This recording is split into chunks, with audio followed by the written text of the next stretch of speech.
Hello folks, this is Scott Grove of GroovyMusicLessons.com. Got another few new guitars today, gonna share those with you. These are when they're starting to get cool. Okay, so the next few guitars are gonna be very cool, no reproduction or second generation things. These are the originals. So today we have the 1978 original Ibanez PS10. So the first year, other than Paul Stanley getting his personal one in '77, the first year that a guy like you or I could actually get one in 1978. So here is the real deal, folks. And what can I tell you about it? Let's go ahead and tell you about it. It is a mahogany body. It's got a maple top. It's got your fancy abalone inlays, which have turned from almost white to almost yellow at this point.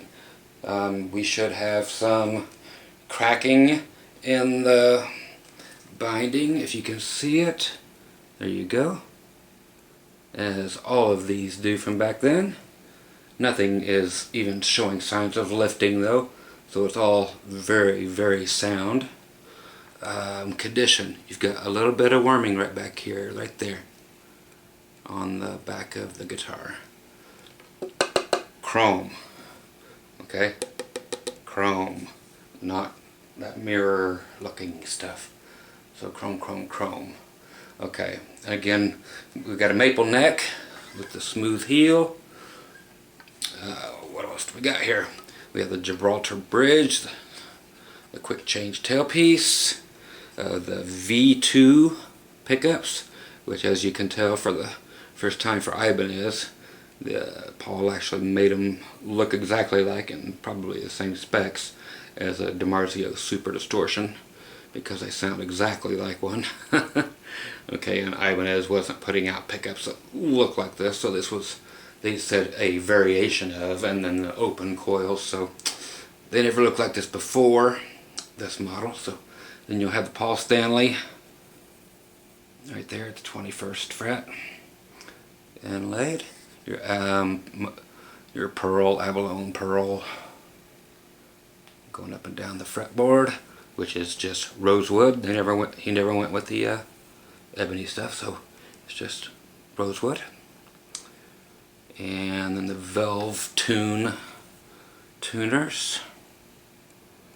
and the Velve Touch frets, which are almost like a fretless wonder type feel, actually.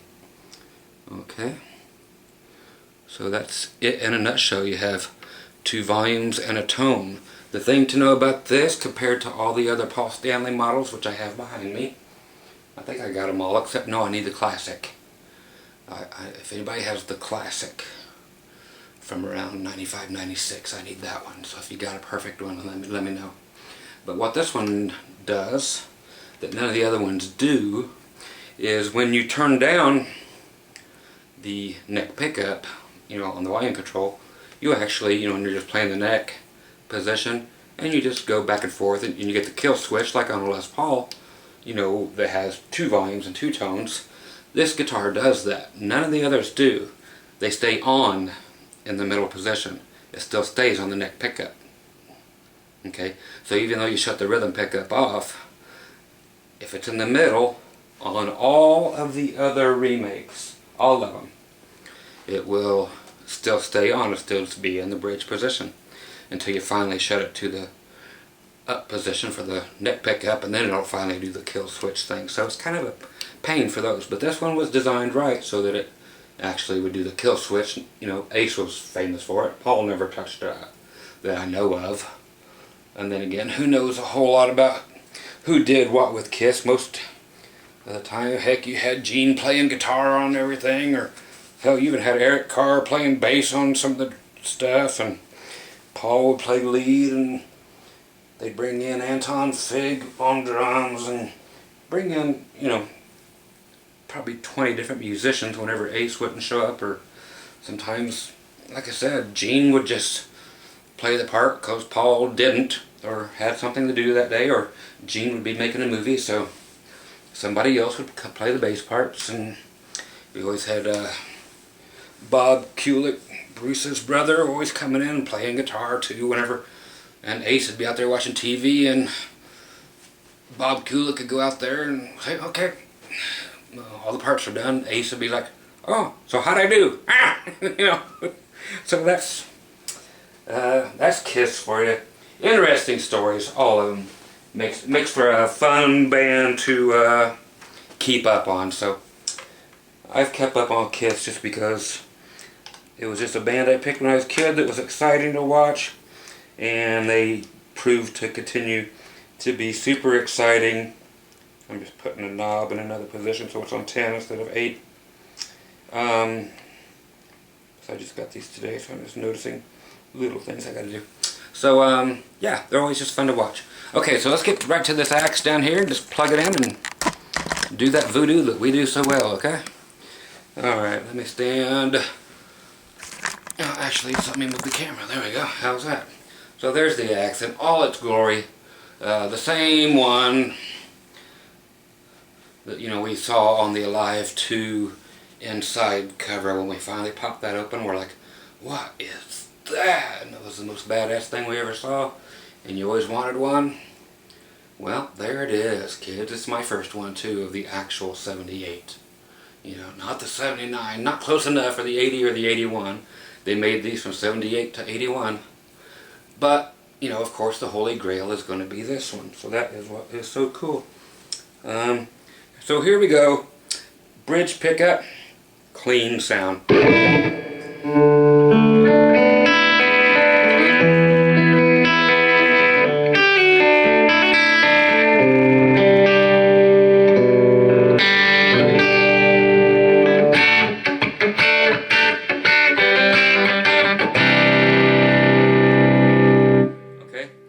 It's a rock guitar. It's got a lot of output on these pickups, but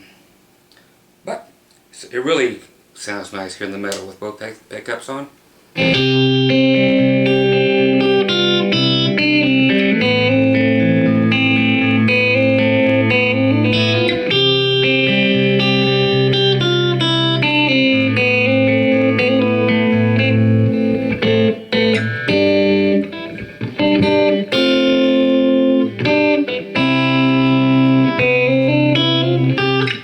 Sounds really nice there.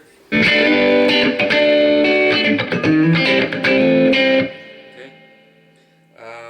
Just overdrives really easily.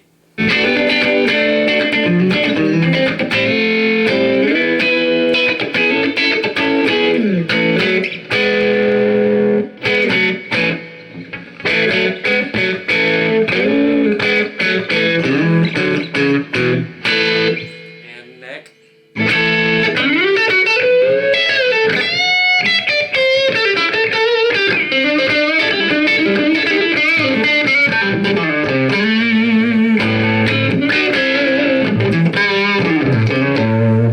Okay, so there it is, clean. Let's do a little making love. Let's go right to the bridge pickup distortion. Let's put some, get rid of the other pickup. Wrong one. This way. Like I said, here it is. You can actually do the kill switch from here, going just to the middle.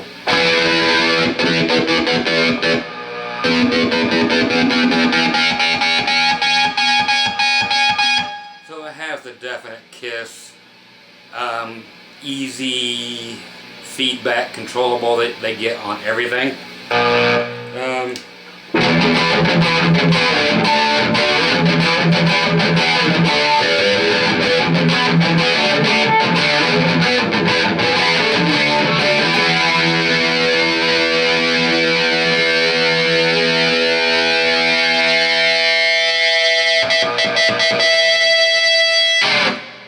And again, you can't get that kill switch in the middle thing to happen on all of the other reissues. Only these first ones are wired that way. I don't know why. Let's go to both pickups with the same distortion.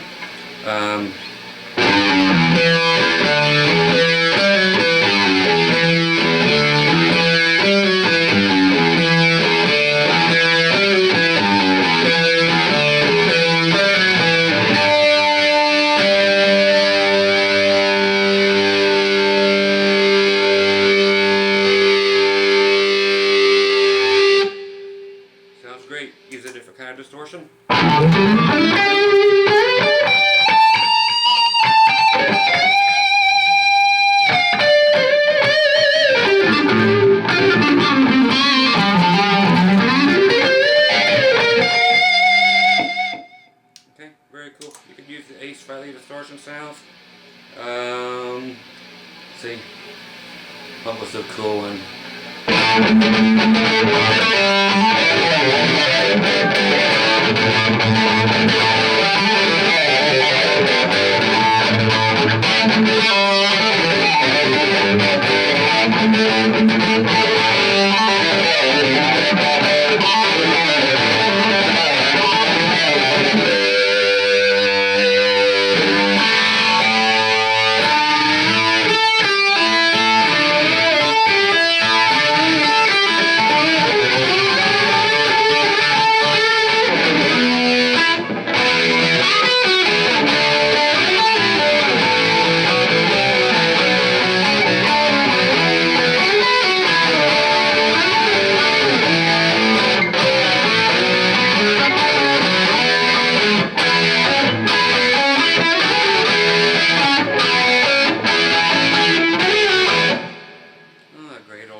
God, it's just great. I think I did the neck.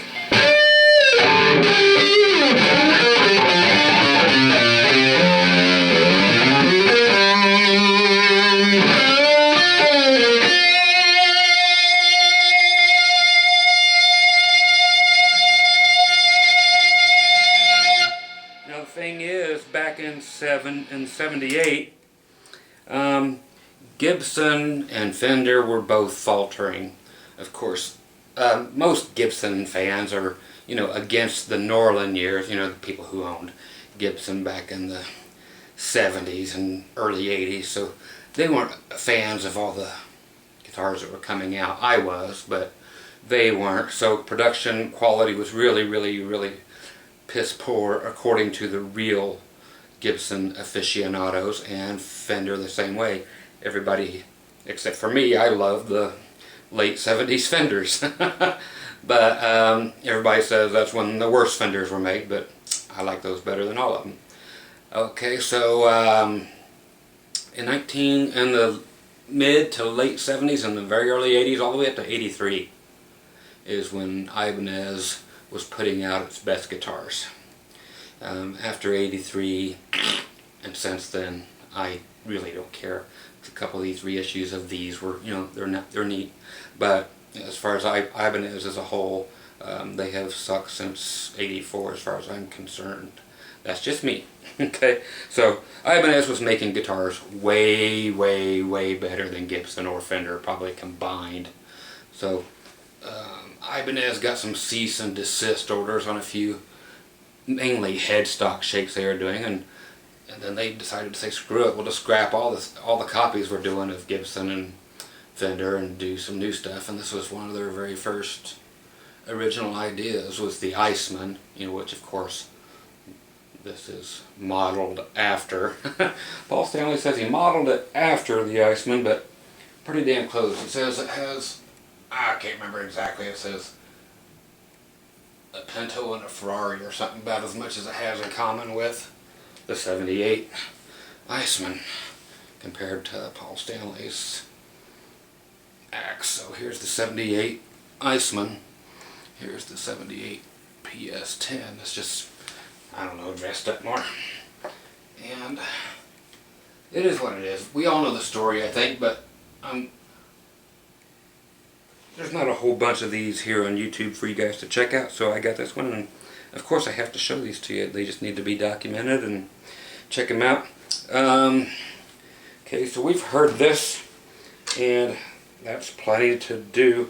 For anybody who isn't familiar with how to date these back when, the first letter tells you the month. A is January, B is February, C is March, D is April, E is May, F is June.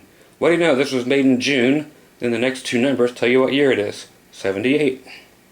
So this was made in June of 1978. So that's how you do the old Icemans from when they started using serial numbers in around 1976. When they finally started putting serial numbers on things. A couple appeared on 75s, and then all the way up through 83, and then they started screwing them up again. So they used to be really that easy to tell when they were made. But Ibanez changed, everybody changed. But this is when, like I said, Ibanez was making the better guitars than anybody.